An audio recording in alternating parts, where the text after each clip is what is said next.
कोण असा अपराध या स्त्रीनं केलाय आणि म्हणून त्या स्त्रीवर अत्याचार करण्याचं कार्य करतोय.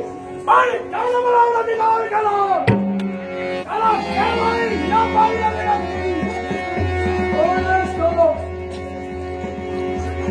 भीमाचा पौत्र घटोत्कच पुत्र परमरी रक्षाचा नामचा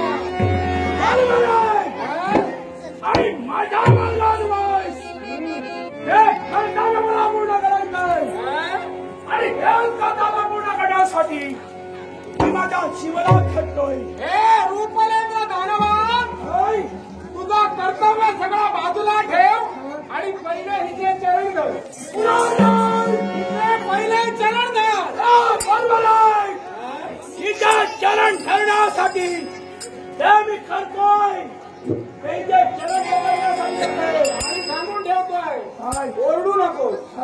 माणसाचा मोठेपणा हा आरडाओरडीवर अवलंबून नसतो त्याच्या कर्तृत्वावर अवलंबून असतो. हे बघ मानेवर केसांचं जंगल वाढवलं म्हणून नराचा नारायण होत नाही. हे दानवा एक लक्षात ठेव. जर का या स्त्रीचे चरण धरले नसतील माझा कोप काय आणि माझा क्रोध काय हे तुला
बरं झालं मी आलो म्हणून तुला डोलायची संधी तरी मिळाली.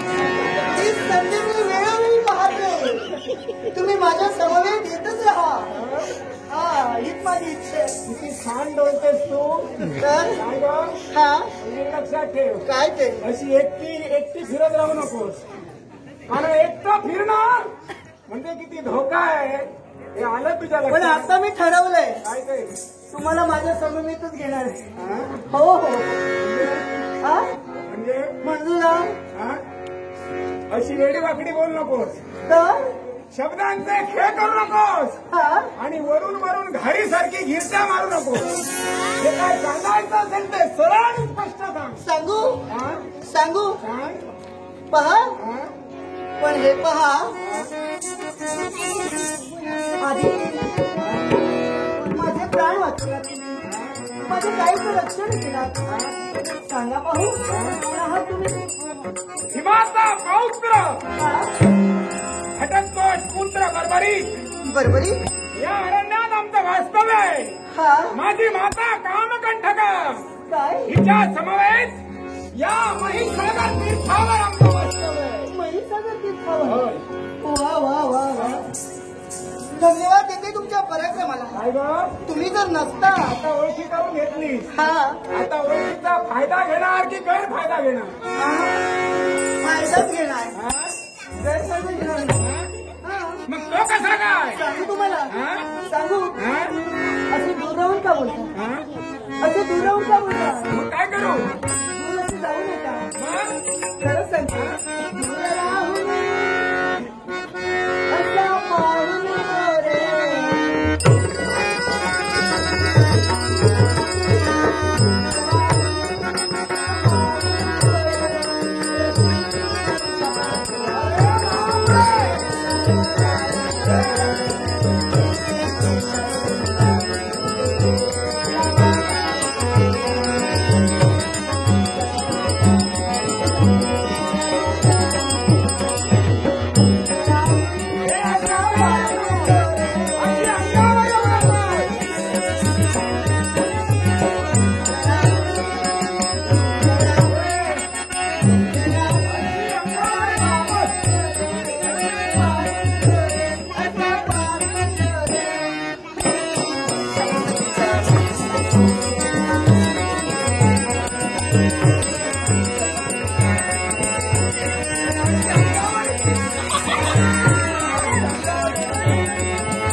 करतो, पण जे मी आजपर्यंत केलं नाही ते मला करायला लावू नको.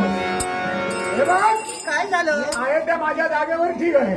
अहो हे मला नाही का जमणार. अहो मी प्रेम व्यक्त करते हे नाटक नाही आणि तुम्ही माझ्या प्रेमाचा निस्कार करता. आतापर्यंत मी केला तो सगळा विनोद होता. हा पण एक लक्षात ठेव, काय ते? मी तुझ्यावर प्रेम करू शकत नाही, मी तुझ्याबरोबर विवाह करू शकत नाही. कशासाठी? याला कारण काय असेल तर माझा देव गोपाळ कृष्ण, या गोपाळ कृष्णासमोर मी ब्रह्मचर्य व्रताची शपथ पाहिलेली आहे आणि ते ब्रह्मचर्य व्रत मी घेतलं असल्या कारणाने मी तुझ्याबरोबर विवाह करू शकत नाही. पण तू एक स्त्री आहेस, स्त्रीचं जीवन काय मी जाणतोय, स्त्रीच्या भावना मला कळताय आणि म्हणून हे नागकन्ये या विश्वात पवित्र असलेल्या प्रणय प्रेमापेक्षा इतरही बरीच प्रेम आहे. अर्थात त्यापैकी एक प्रेम जन्मजन्मीच्या गाठी बांधणारं प्रेम आणि ते प्रेम मी तुला देण्यासाठी तयार आहे. जन्मजन्मीच्या गाठी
भगिनीचा प्रेम हा रे दादा, आज मी तुला दिलाय. ए दादा, खरंच आज समाधान वाटतंय मला. अरे दादा, तू माझ्या गायीचं रक्षण केलंस, तुझे पराक्रम मी पाहिले आणि माझ्या मनात प्रणय प्रेमाची इच्छा निर्माण झाली. पण तू ब्रह्मचारी असल्या कारणानं ए दादा, खरोखरच आपलं प्रेम आणि ते प्रेम कोणतं असेल तर भावा बहिणीचं प्रेम, या विश्वातलं पवित्र प्रेम. पण दादा, अरे दादा, मी एक नागकन्या आहे, नाग कुळात राहणारी आहे मी, इच्छाधारी नागिन आहे. म्हणून दादा, अरे मला काहीतरी द्यायचंय तुला. मला काहीतरी देणार? हा दादा, मला देणार, माझी ताई देणार. ए दादा, ताई, तुझं कर्तृत्व फार मोठं आहे, मग ताई म्हणून तू दिलेली भेट अत्यानंदानं स्वीकारण्यासाठी मी तयार आहे. ती भेट म्हणजे कोणती असेल माहितीये का? कोणती? हे दादा, भावबीजच समज तू. खरंच सांगते, ही ताई तुला भेट कोणती देणार आहे? या विश्वाच्या ठिकाणी नागांजवळ असलेली शक्ती, म्हणजे सहस्त्र नागांची शक्ती. सहस्त्र नागांची शक्ती दादा, मी तुला प्रदान करते. दादा,